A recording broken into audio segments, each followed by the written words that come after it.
can't pick the winners. Who says that? Well, No one says that. No one.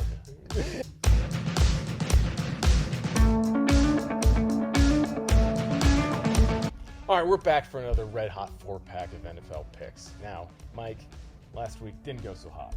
No, it did not. As they say, you can pick your nose, but you apparently can't pick the winners. Who says that? Well, No one says that. No one. In this case, no one says that. Hey, All right. now, I went at least 50% on picking. Now, it's 100% if you pick your nose, usually. But Hey, you know what? And technically, I'm going to say I won the over-under on Taylor Swift because I took the under, right? And she didn't show it at all. That is true. Therefore, I kind of won that one, right? I kind of spaced it was a road game for the Chiefs. Also, Travis Kelce probably had some Swifties' hearts pumping there when he almost went down, but it seems as though he's okay. And it's a good segue into our first pick, which is Broncos, Chiefs. Yes, all right, here we this go. one, gonna take the Chiefs. It's on a Thursday night, short week. Broncos look terrible. Yeah, I'm not gonna fight you on this one, Dirk. Goodness. Okay, against the Jets, I put the hat on. I made my Lee Corso pick. I was actually sure at the end of the game Denver was going to come down the field and win when they had a chance at the end. And as it has happened in pretty much every Broncos game that's come down to the wire in the last 3 or 4 years, they have found a way to lose the game. Now, if I'm going to play devil's advocate with you really quickly, Dirk, because this Broncos franchise just likes to torture everyone who follows them, wouldn't it be the most torturous thing they could possibly do to beat the Chiefs in this game? Talking about Max Payne, right? Yeah. What's the Max Payne scenario here? And it's going to be the Broncos winning. I'm not that. You know what? I'm fine with that. However, look, that secondary, the Broncos defense is just looking terrible. The Broncos are scoring over 100 points so far, which in many other teams would give you a winning record, but they are just bleeding like crazy on defense. And I just see Kansas City, although still looking pretty fallible, I think that they will come in and score at least 30 plus this game. Right. I think Denver, on the whole, if we're going to go the Taylor Swift route, it's the entire team that has to look in the mirror and say, it's me, I'm the problem, it's me. It's not just Russ, as everyone has tried to put the blame on his shoulders. People, Russell Wilson is on pace this year for 4,100 passing yards, 37 touchdowns, and 7 interceptions. Now, that might say a lot about the modern NFL and how much easier it is to play quarterback. That's a whole different conversation. But, Dirk, those are the kind of numbers that if a quarterback posts that in a season, you should be winning games. That's fair. However, with a defense like that, you're just not. It's weird. No. Going from a top 5 defense historically over the past, 7 years, Yeah. now to one of the, unfortunately, worst defenses ranked in the NFL. It's unfortunate. Last thing I'll say on this game, I saw this image online of this lady at a tailgate in Kansas City, and instead of it saying Kelsey on the back spelled properly, it was Kelsey like a girl, like a girl's name. That's a really unfortunate look for Travis. Well, he's going to have to accept some new things into his life. But Travis Kelce, nevertheless, still staying on course. He's still on the field. I'll say a couple of things on this one, Dirk. I don't understand advanced stats at all. They're above my head. Probably way above my head. However, there is one advanced stat that I can understand, and I'm not sure which metric it was, but it had this Broncos defense ranked as the worst defense in the history of the advanced stats. They broke the database. And I don't know what else to say. That pretty much says it all. Oh, man. It is a catastrophe out there. 70 points. Yeah. Also, Mike McDaniels, he is turning out to be the villain from The Incredibles 2.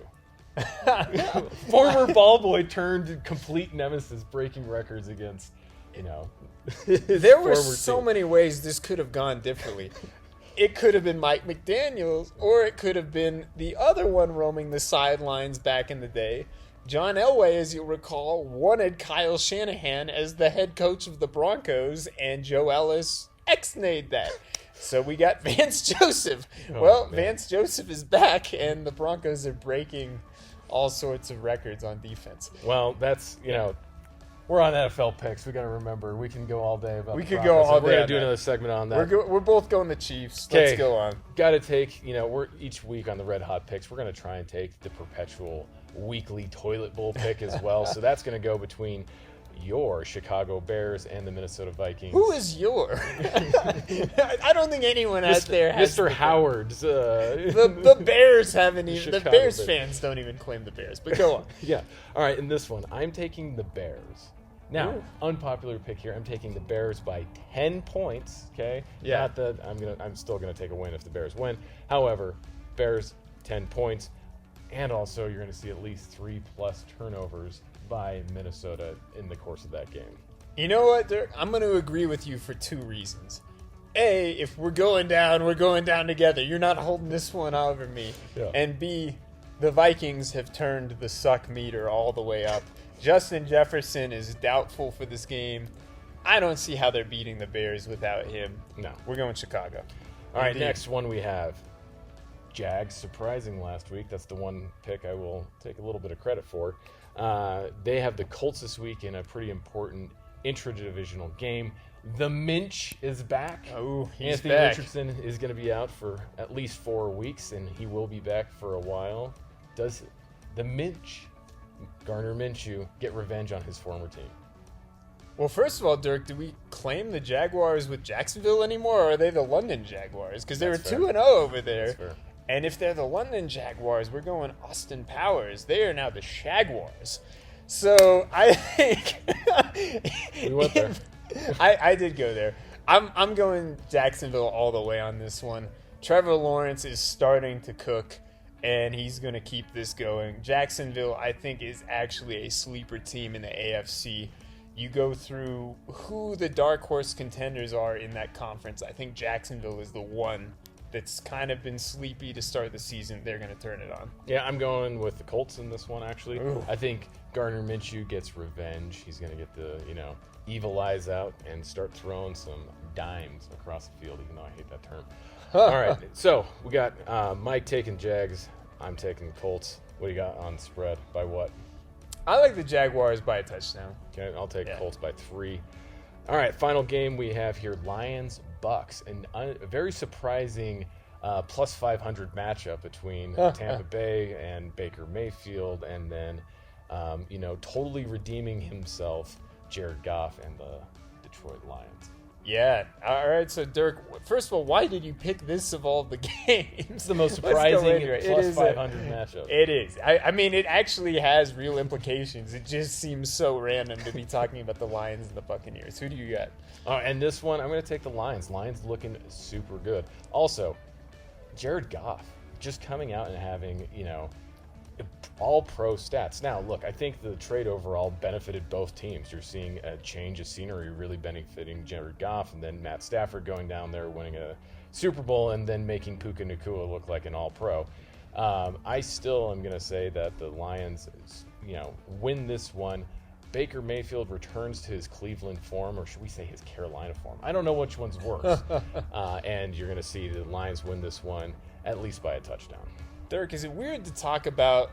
We always talk about from time to time how we're on a weird timeline in general in the course of human events right now. Sure. What timeline are we on that the Lions are a well-run organization? Because right now, with that Jared Goff trade, they look like geniuses. They are able to moneyball this thing, and they're actually building kind of a contender squad around him. Like the Lions are turning into kind of a sleeping beast, which is weird. They're not so sleepy anymore. They could be pushing up to 4-1 right here. You're seeing a lot of those teams, honestly, Mike, and we can do a whole nother segment on this one for sure, but you're seeing a lot of teams that are having significant success put less dependency and less importance on that quarterback position and actually more focus on defense and supporting cast players. So that's probably going to be the recipe of the future. If you're actually paying attention, Billy Beane would be proud. Roar, Lions, roar. I think we're both going Detroit. Let Russ cook.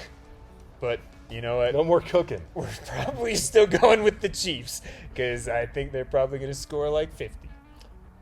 That's it.